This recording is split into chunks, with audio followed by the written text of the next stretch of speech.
इस कहानी की शुरुआत में नौरा नाम की एक लड़की को दिखाया जाता है जो अपने पिता के साथ माउंटेन क्लाइंबिंग कर रही होती है। ऊपर चोटी में पहुंचने के बाद उसके पिता उसे सामने पहाड़ दिखाते हैं और कहते हैं कि आज भी हमारी दुनिया में ट्रॉल्स हैं जो अपने आप को दुनिया से इंसानों से छुपा कर रखते हैं। नौरा के पिता ने उसे कुछ वक्त पहले एक कहानी सुनाई थी जिसमें उन्होंने 13 ट्रॉल्स के बारे में बताया था जो एक पार्टी में गए थे जहाँ पर उन्होंने बहुत ज्यादा नशा कर लिया था, जिसके बाद वो सूरज की रोशनी में आ गए जिसकी वजह से वो पत्थर के बन गए। नौरा के पिता नौरा को कहते हैं कि सामने पहाड़ में आज भी ट्रॉल्स हैं। नौरा उनकी बात पर विश्वास नहीं करती और उसके पिता कहते हैं कि तुम्हें अपनी मन की आंखों से देखना चाहिए। और जब वो अपने मन की आंखों से ध्यान लगाती है तो उसे सामने पहाड़ पर हलचल दिखती है जिससे वो घबरा जाती है। दरअसल ट्रॉल्स के बारे में पौराणिक किताबों में लिखा हुआ है जिन पर अब इंसान विश्वास नहीं करते। कई साल बीत जाते हैं और हमें एक टनल दिखाई जाती है जहाँ पर कुछ वर्कर्स काम कर रहे होते हैं। वो टनल को आगे बढ़ाने के लिए वहाँ पर एक ब्लास्ट करते हैं जिसके बाद सब के सब अंदर जाते हैं और तभी उनकी तरफ कोई बढ़ता है जिससे सब के सब डर कर वहाँ से भाग जाते हैं। अब जो मिलिट्री कमांडर होते हैं वो इस पूरे के पूरे मामले को जानना चाहते हैं, इसीलिए वो एक बहुत बड़ी मीटिंग रखते हैं जिसमें नौरा को बुलाया जाता है। नौरा अब बड़ी हो चुकी है, वो एक वैज्ञानिक है जो धरती पर पुराने जीवों की यानी कि जो पहले जीव रहा करते थे उनके बारे में स्टडी करती है। नौरा जब मीटिंग में जाती है तो वहाँ पर सब के सब आसपास के इलाके की फुटेज देखते हैं जहाँ पर टनल थी। सबको ऐसा लगता है कि ये सब तूफान की वजह से हुआ था, पर नौरा कहती है कि मुझे यहाँ पर किसी के पैरों के निशान दिख रहे हैं जो हेलीकॉप्टर से शूट करने के बाद दिख रहे होते हैं क्योंकि वो बहुत बड़े होते हैं। नौरा की इस बात पर सब उस पर हंसते हैं। अभी वहाँ पर एक लड़की आती है और सबको बताती है कि टनल के अंदर से एक और नए वीडियो फुटेज को भेजा गया है और जब सब उस वीडियो फुटेज को देखते हैं तो हैरान हो जाते हैं क्योंकि उसमें ये एक बहुत बड़े क्रीचर को देखते हैं। वही नदी के पास हम एक बूढ़े कपल को दिखाया जाता है जो दोनों के दोनों डाइनिंग टेबल पर होते हैं। बाहर उनका डॉग होता है जो जोर जोर से भौंक रहा होता है और अगले पल उनका घर हिलना शुरू हो जाता है। दोनों के दोनों डर जाते हैं, अपनी जान बचाने के लिए नीचे तहखाने में चले जाते हैं, जिसके बाद कुछ पलों के लिए इनके घर पर बहुत तेज हलचल होती है और जब हलचल खत्म हो जाती है तो तहखाने का ढक्कन खोलते हैं। ये देखते हैं कि इनका घर किसी ने तोड़ दिया। इस केस को स्टडी करने के लिए नौरा और उसके साथी जिसका नाम एंड्रियास है उन दोनों को यहाँ पर भेजा जाता है। यहाँ उनकी मुलाकात कैप्टन से होती है। वो बताता है कि नदी पार करके कोई बहुत बड़ी चीज आई और उस बड़ी चीज ने इनके घर को तोड़ दिया। वहाँ पर बहुत बड़े बड़े पैरों के निशान भी होते हैं जो आगे 3 किलोमीटर तक हैं। और हैरानी की बात ये होती है कि 3 किलोमीटर के बाद वो पैरों के निशान अचानक से गायब हो गए। सभी जानना चाहते हैं कि अगर कोई बहुत बड़ी चीज यहाँ से गुजरी थी तो गई कहाँ। नौरा एंड्रियास को और कैप्टन को अपने पिता के पास ले जाती है क्योंकि उसके पिता दुनिया से अलग सोचते थे और साथ ही उन्होंने पहाड़ों के ऊपर ट्रॉल्स के ऊपर बहुत स्टडी की है।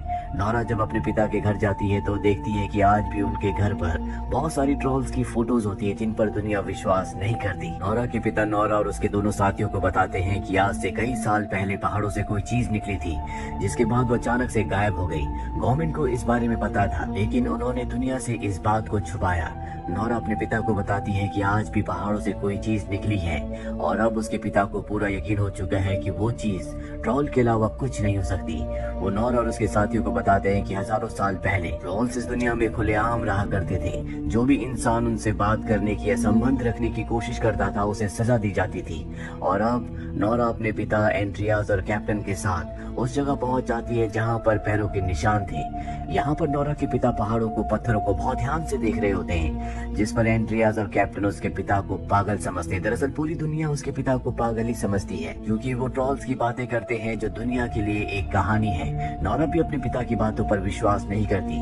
नौरा अपने पिता के पास जाती है और कहती है कि यहाँ पर कुछ नहीं है और तभी अचानक आसमान में बादल आना शुरू हो जाते हैं। नौरा को अजीब सी गंध आती है और जब वो पीछे पत्थर को देखती है तो उसकी एक आंख खुलती है। दरअसल ये एक ट्रॉल होता है जो अब इन चारों के सामने खड़ा हो जाता है। सारे के सारे अपनी जान बचाने के लिए हेलीकॉप्टर से वहाँ से भागते हैं। साथ ही ये उसे लाइव रिकॉर्ड करके वहाँ पर दिखाते हैं जहाँ पर मिलिट्री कैंप है जहाँ पर बड़े बड़े ऑफिसर्स हैं और अब सबको यकीन हो चुका है कि ये एक बहुत बड़ा मिथिकल क्रीचर है जो इस दुनिया के लिए खतरा हो सकता है। वहाँ पर नौरा पहुँच जाती हूँ, कहती है कि मैं इस केस पर इस क्रीचर के ऊपर और भी स्टडी करना चाहती हूँ, लेकिन प्राइम मिनिस्टर कहती है कि जब तक तुम इसे स्टडी करोगी तब तक दुनिया के लिए बहुत बड़ा खतरा बन जाएगा।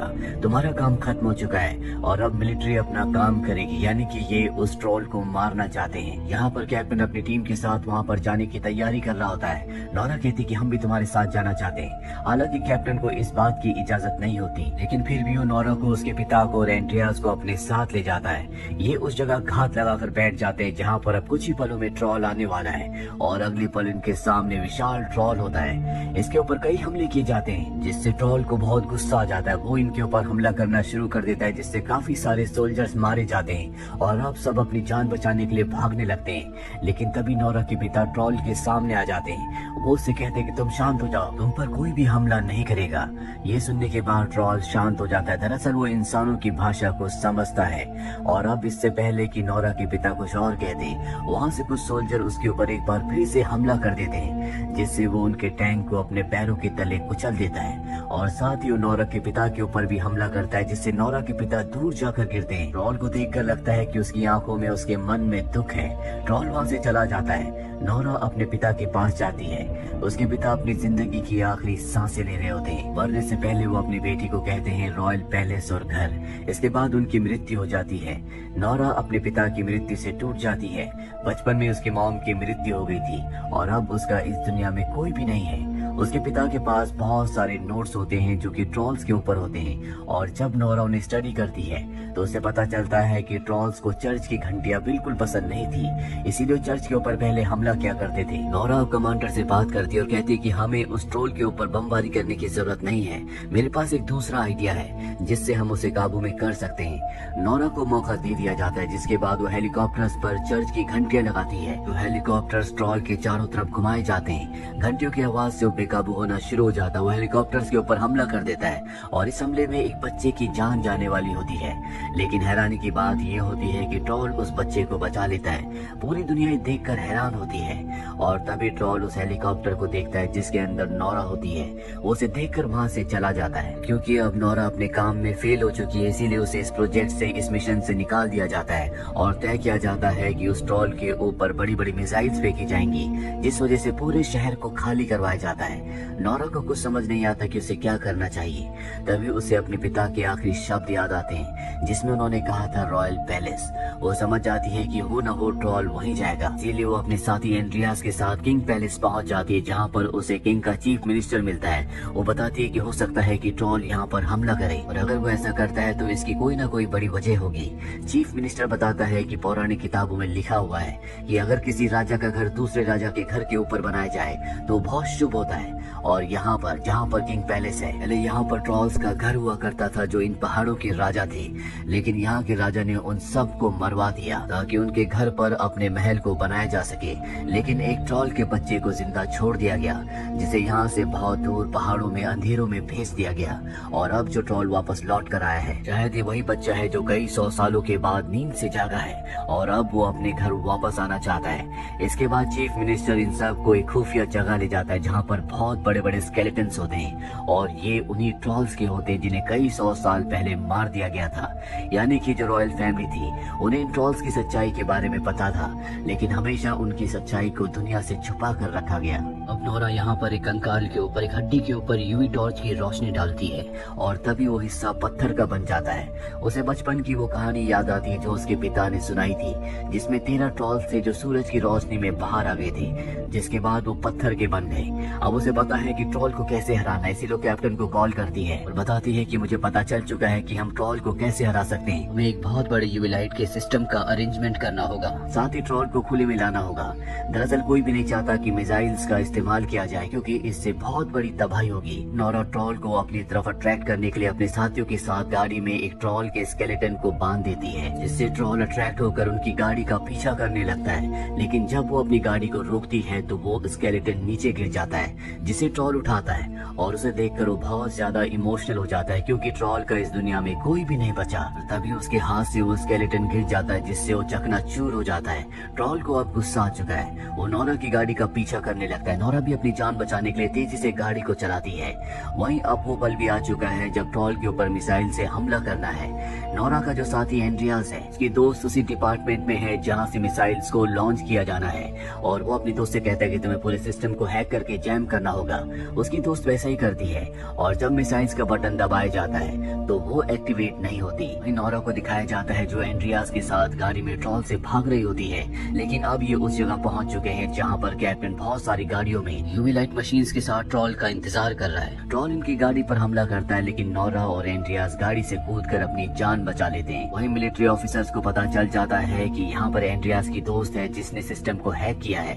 वो एक बार फिर से सिस्टम को ऑन करके मिसाइल्स को छोड़ देते हैं, पर जब कमांडर को पता चलता है कि ट्रॉल के आसपास बहुत सारे सोल्जर्स भी हैं, तो वो उन्हें एक बार फिर से रोक लेते हैं। वहीं नोरा कैप्टन एंड्रियास और अपने सभी सोल्जर्स के साथ मिलकर उन मशीन से जिनसे यूवी लाइट्स यानी कि अल्ट्रा वायलेट रेजेस निकलती हैं, उन रेस को उसके ऊपर फेंकना शुरू कर देते हैं, जिससे ट्रॉल पत्थर का बनना शुरू हो जाता है। उसे बहुत दर्द हो रहा होता है, दर्द से वो चिल्ला रहा होता है, और तब नोरा को एहसास होता है कि ट्रॉल के साथ जो कुछ हो रहा है वो सब गलत है। जिस कुदरत ने इंसान को बनाया था, उसी कुदरत ने इन ट्रॉल्स को बनाया था। ट्रॉल्स को इंसानों ने खत्म कर दिया, जबकि वो इंसानों के लिए कभी खतरा नहीं थे। इसीलिए वो उन मशीन्स को ऑफ कर देती है जिनसे यूवी लाइट्स निकल रही होती है, और खुद ट्रॉल के सामने खड़ी हो जाती है। उससे चिल्ला चिल्ला कर कहती है कि तुम यहाँ से चले जाओ, एक बार फिर से अंधेरों में कहीं गुम हो जाओ, नहीं तो इंसान तुम्हें मार देंगे।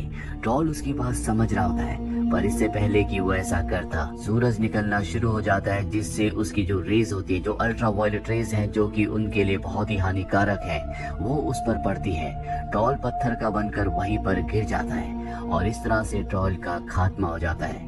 नोरा के पास प्राइम मिनिस्टर आती है और कहती कि तुम्हारे पिता की जितनी भी कहानियां थी वो सब की सब सच थी। लेकिन यहाँ पर नोरा को और उसके साथी एंड्रियास को ट्रॉल की मौत से बहुत दुख होता है। ना कि एंड्रियास हमेशा से गवर्नमेंट के लिए काम करता था, लेकिन अब वो अपनी नौकरी छोड़ देता है क्योंकि उसे एक राइटर बनना था, और वो यहाँ से नोरा के साथ निकल जाता है। वो नोरा से पूछता है क्या इस दुनिया में ऐसे और भी ट्रॉल हो सकते हैं। वो कहती है कि नॉर्वे की पहाड़ियों में हमें ऐसे ट्रॉल मिल सकते हैं, और इसके बाद ये दोनों के दोनों नॉर्वे की पहाड़ियों की तरफ निकल पड़ते हैं। इसी के साथ ये फिल्म, ये कहानी जिसका नाम ट्रॉल्स है, यहीं पर खत्म हो जाती है। उम्मीद करते हैं कि ये कहानी आपको पसंद आई होगी।